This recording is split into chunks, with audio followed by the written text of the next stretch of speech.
And the next figure, we have everybody's little favorite, um, uh, atomic ring smoking, um, Minilla. Where do I even begin?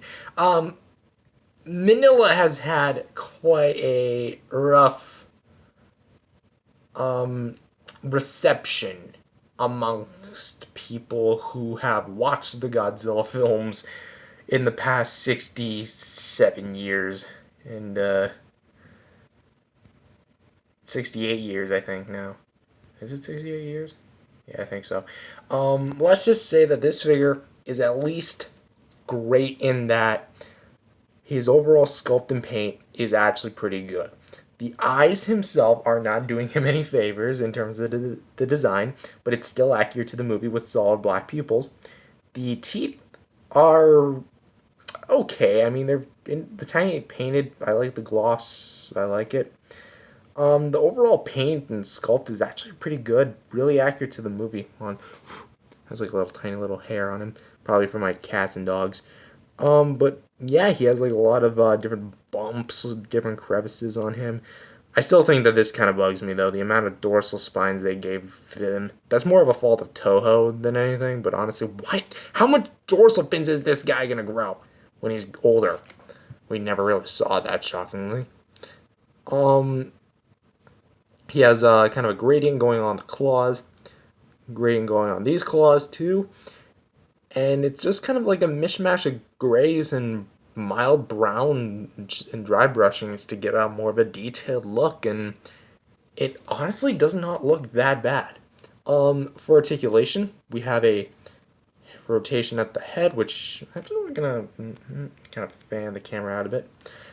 We have a head rotation, rotations at the arms. Remember, 5-point XL. These are bigger than your standard 5-point figures.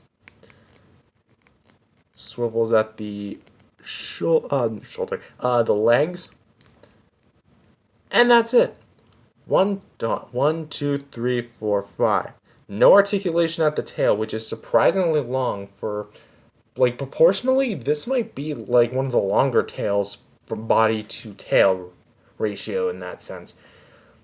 But this guy actually has a few tricks up his non-existent sleeves. I mean, he is a suit, so maybe he has sleeves.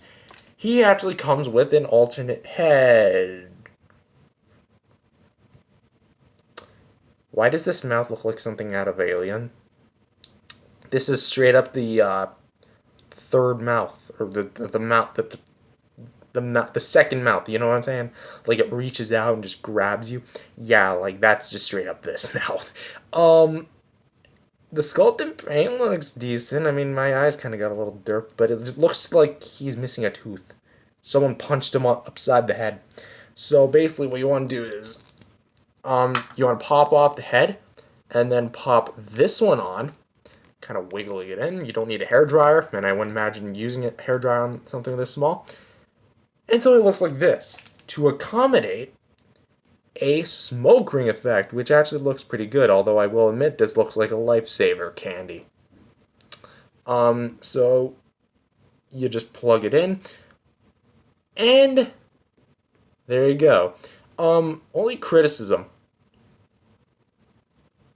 That is not glued in. Or at least it is kind of glued in, so just be careful. But I mean, I'll probably just pop it off, glue it back in. I mean, I have crazy glue that can work on this sort of thing. And to accommodate this, you can also pop off the arms. Do not lose these. These are incredibly small accessories due to the size of Minilla. There we go. And then you can plug these arms in. Jeez, I have so much fur here. I mean, that's kind of what you get for living with 3 dogs and 2 cats.